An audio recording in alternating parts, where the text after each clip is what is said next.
हम सब हारने से डरते हैं और मजेदार बात है कि वो डर हमारी हार की वजह बनता है 98% केसेस में।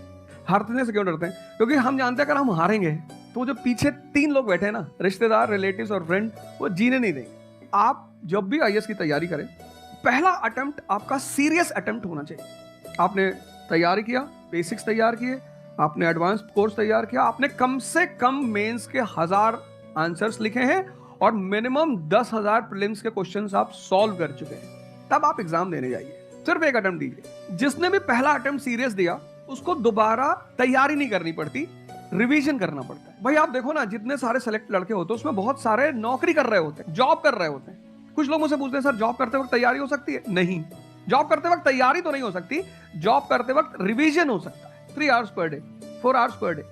तो मेरी एडवाइस ये है, क्योंकि ये एक बहुत रिस्की खेल है, मैं खुद ही बाहर हुआ और फिर मैं कितने लोगों को देखता हूं जो 5-5, 6-6 अटेम्प्ट के बाद बाहर होते हैं। तो जिनको भी इस गेम में शामिल होना है, एक अटेम्प्ट सीरियसली आपका होता है, बहुत अच्छा है। आपको मैक्सिमम रिस्क लेना है तो आप 2 ले लो, उसके बाद अपना काम शुरू करो जो आपका सेकंड लाइन थॉट था। कोई लॉयर बनना चाहता है, कोई मेडिकल लाइन में जाना चाहता है, कोई मतलब जो भी आप एंटरप्रेन्योर बनना चाहते हैं आप करो, लेकिन अपने वो रिवीजन वाले 4 आवर बचा के रखो। आपने कितने अटेम्प्ट्स दिए थे सर? 4 अटेम्प्ट्स आपने दिए थे। और आपने कहीं से कोचिंग ली थी, यानी लाखों रुपए दिए थे कोचिंग में? नहीं, तब लाखों नहीं थे, तब हजारों थे।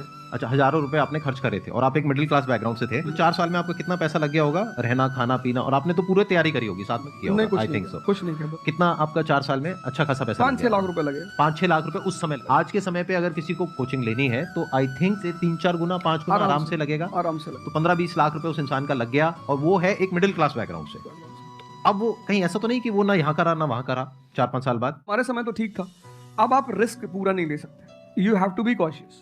अब इनको कॉशियस होना पड़ेगा कि ठीक है, जैसे बड़े सारे लड़के क्या करते हैं, वो 1-2 अटेम्प्ट ऐसे ही देते हैं। अब तो इनके पास 6 अटेम्प्ट है, ओबीसी हैं तो और ज्यादा है, SC ST हैं तो और ज्यादा है। और मैं कहूंगा आप किसी भी कैटेगरी से आते हैं, आप 2 अटेम्प्ट से ज्यादा कभी मत मानिए। ये पॉइंट बहुत अच्छा है कि आइडियली आपको अपने माइंड में ये रखना है कि एक ही अटेम्प्ट है मेरे पास में, मैक्सिमम अगर आपकी फैमिली अफोर्ड कर सकती है तो 2 अटेम्प्ट है। उसके बाद में अपने काम पे ध्यान देना है और इसको एज अ रिवीजन की तरह देखना है, मतलब इसको साथ साथ में चलाना है। ये नहीं कि अपने 5 साल या 6 साल लाइफ के सारे यहीं निकाल दिए, पैसा घर वालों का लगा दिया या उन्होंने खेत बेच दिया या लोन ले लिया। ऐसी बहुत मैंने सुनी है सर लोगों की।